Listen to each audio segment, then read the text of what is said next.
Chapter 4. Surrounded by Danger. They walked for less than 2 hours when it started raining heavily. The 100-odd warriors wore their straw raincoats, escorting 12 horse carriages and almost 200 fine horses, and moved forward with much aplomb. Xiang Xiaolong thought about Mate Sanyang, thought about her tears as she parted, and felt an indescribable sadness.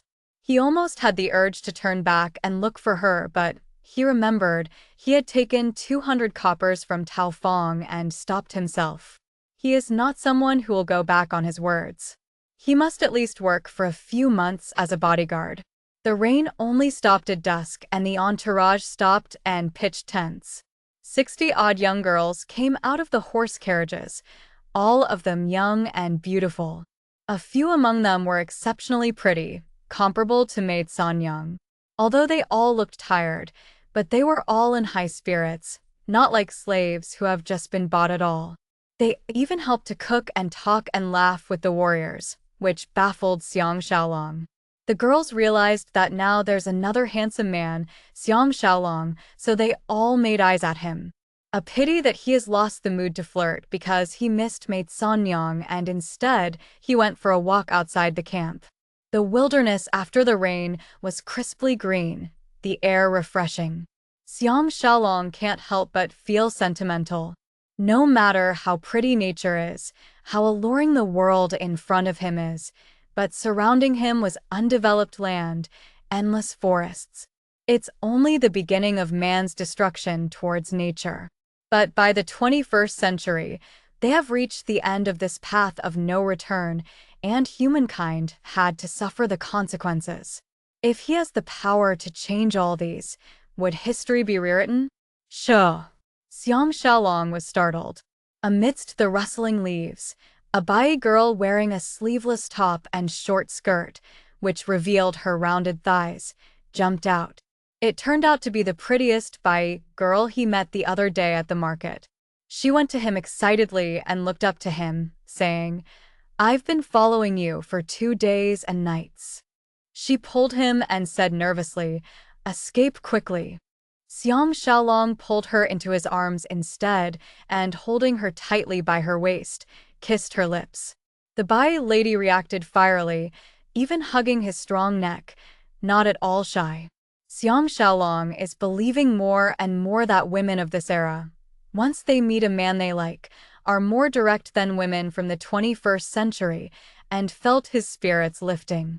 The Bai girl left his mouth. Her pretty face blushed an endearing red and said hurriedly, "My name is Xiao Yi. Come back with me to Mount Bai.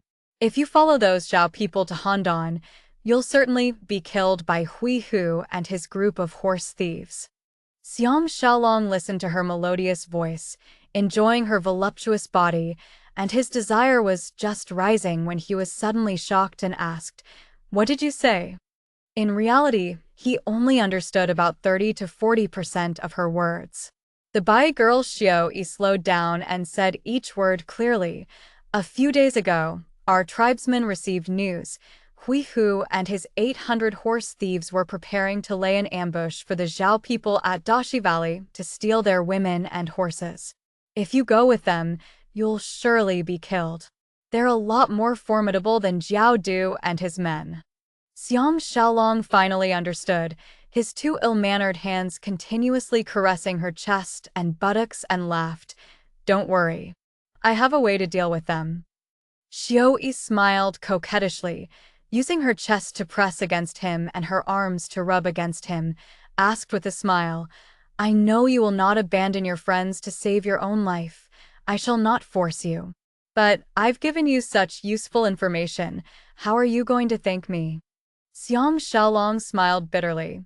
"Besides copper coins, you can have anything else."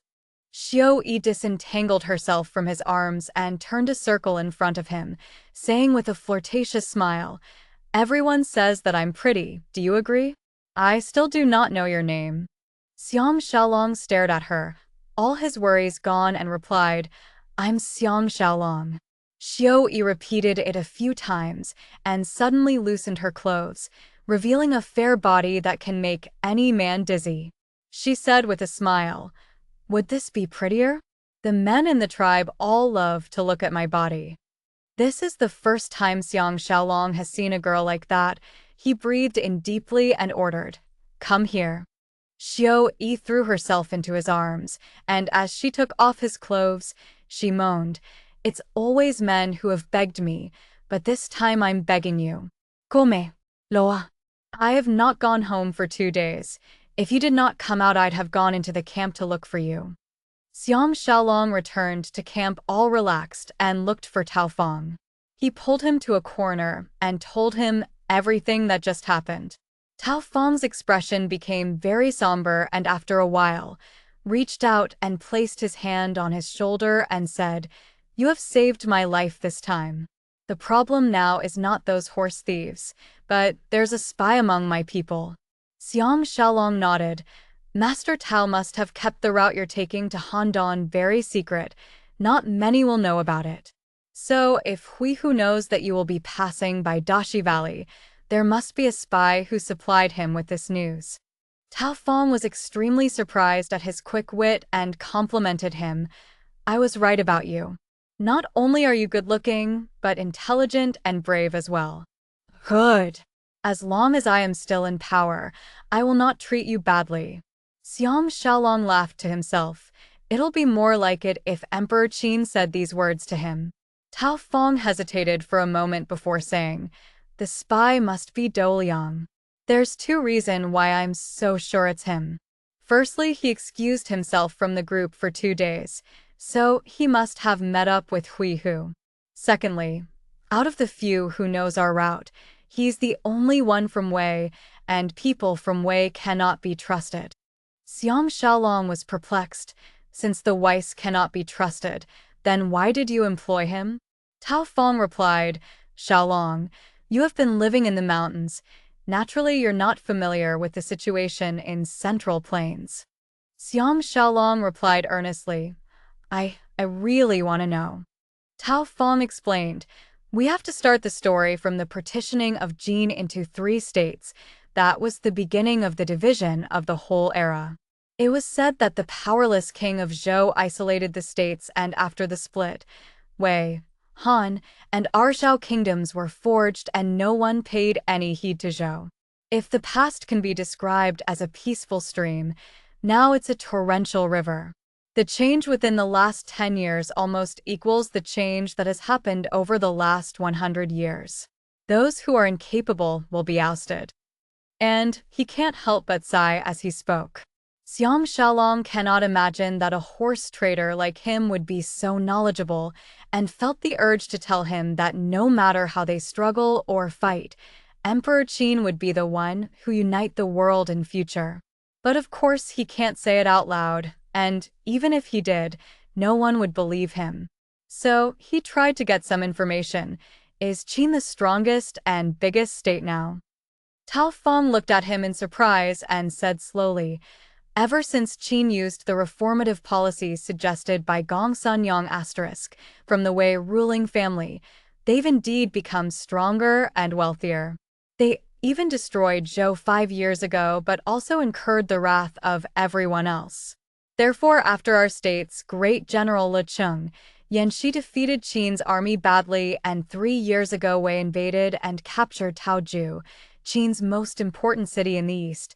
Their strength was greatly diminished." He was obviously still concerned about the matter of the spy and was not in the mood for further discussions, so he said, "Xiaolong, I want you to kill that spy Doliang for me. *http://and wikipedia.org/wiki/shang_yang." Xiang Xiaolong patted his chest and said, "Leave this to me, but if the wrong person was killed, won't the enemy be even happier?" Tao Fong smiled coldly. "You're new here. Doliang have not figured out your background. You could test him with words. I'm sure he'll fall into the trap." Xiang Xiaolong secretly thought that he's smart and nodded his head in agreement. Tao Fong's attitude to him changed totally and said, "Anyone from Wei can be killed. It's only recently that I found out that he's from Wei and have decided to stop using him after the completion of this task, but I did not expect him to strike first." He took out an exquisite sheathed dagger and handed it to Xiang Xiaolong, saying, "Make it a clean job. After this I'll tell others that I sent him somewhere else on a mission." This dagger is made by a famed blacksmith specializing in making swords in Yu, and can easily cut a strand of flying hair. "I'll give this to you. Let it drink its fill of that Wei thief's blood." Xiang Xiaolong saw that he spoke of murder like an everyday affair and was secretly startled. However, all the training he received taught him how to kill, so as long as it's the bad guys he's killing, he won't feel too sad about it. Tao Fong was suddenly in the mood to chat again and said, "The Weiss occupied our capital Handan for 2 years, and thankfully the state of Qi helped us force the Weiss to retreat. But a lot of Weiss were still left in Handan, and they became traitors and spies. That is what Doliang is, so you must not have any sympathy when you strike." Xiang Xiaolong went back to camp. All the other warriors were respectful towards him, and now that the sun is setting, the land started getting darker. From a corner of the camp, sounds of girls laughing could be heard. In any case, Xiang Xiaolong had to find Doliang, so he might as well walk over and take a look, and was immediately stunned. It turns out that the small river was filled with naked girls, all bathing and having fun in the water. My God! Why are ancient women even bolder than the Western ladies in Cannes or Miami Beach?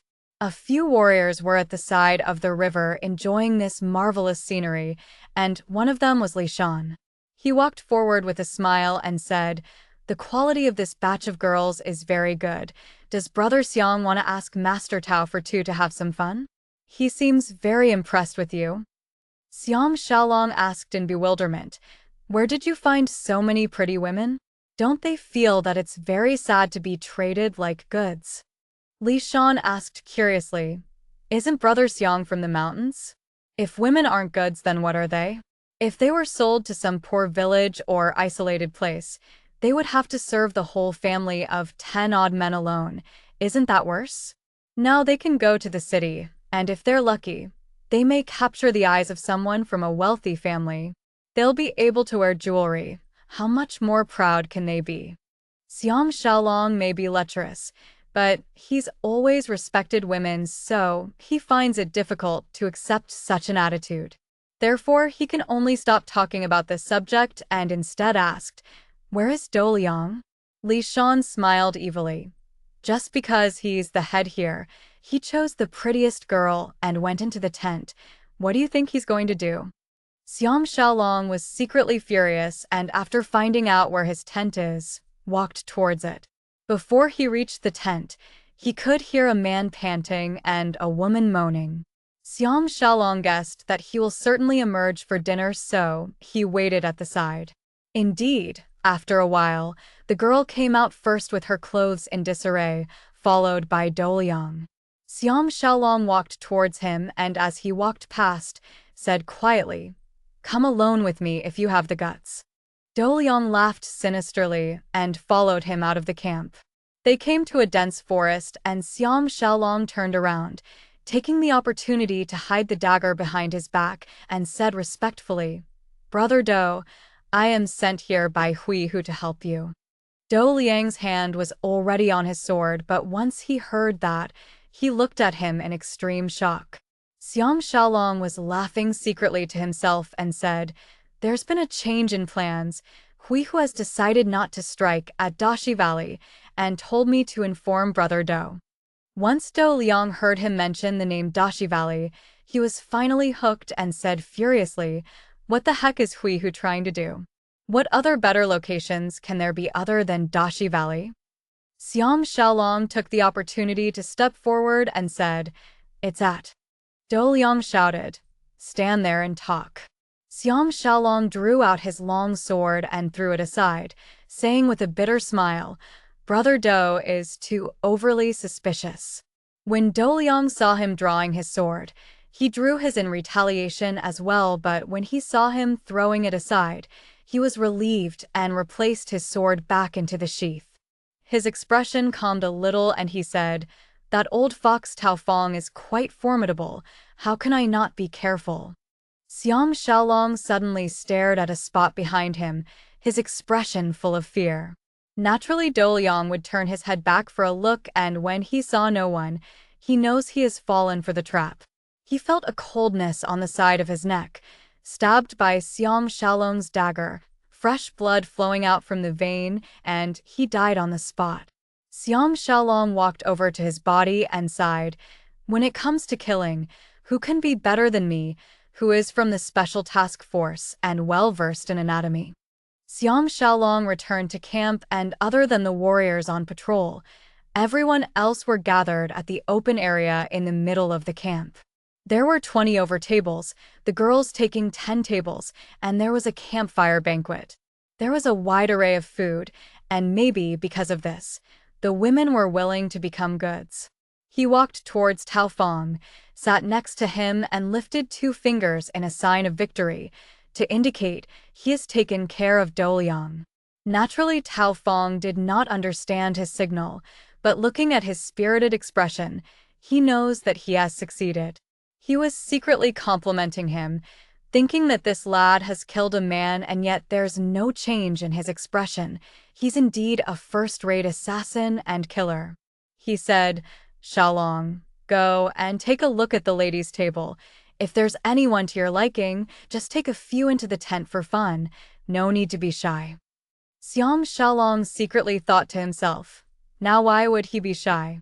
It's just that my body is not made of iron after all. After dealing with that insatiable Bai Wanton, he has no more energy to enjoy another woman, much less a few. He spoke into Tao Fong's ear. Is Master Tao interested in making a night journey, so that the enemy's spy will suddenly realize tomorrow morning that he's lost our whole camp? That night, Tao Fong ordered his men to cover the horses' hooves and the wheels of the carriages with soft cloth. Leaving behind a few empty tents and some straw men, they journeyed in the dark of the night until dawn before they pitched camp and rested hidden away in a small valley. Xiang Xiaolong slept soundly in his private tent. Now he has become the head of the bodyguards. When he woke up, he realized that there's a pretty lady in his tent. The beauty knelt on the floor, her forehead touching the ground, and said respectfully, "I am Ting Fongshi, and have been ordered by Master Tao to serve Master Xiang on this journey." Xiang Xiaolong was secretly commending Tao Fong for his kind thoughts. He might as well enjoy the feeling of being a master, so he said, "Sit up." Ting Fongshi sat up straight, her voluptuous bosom straining to escape from her clothes. Xiang Xiaolong took a while to shift his gaze back upwards, and immediately recognized her as the beauty Dou Liang took into his tent yesterday. He remembered her tender moans and immediately felt desire, secretly hating Dou Liang for being able to pick a fine specimen. He sat up with a smile, reached out and pinched her face, and said gently, "Who can bear to sell you?" Ting Fongshi lowered her head and said quietly, "It's my husband." Xiang Xiaolong exclaimed hoarsely, "What?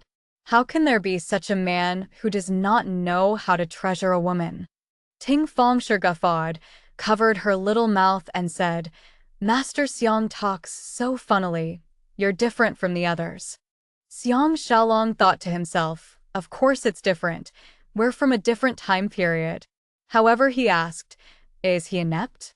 Ting Fongshi asked in alarm, "What is inept?"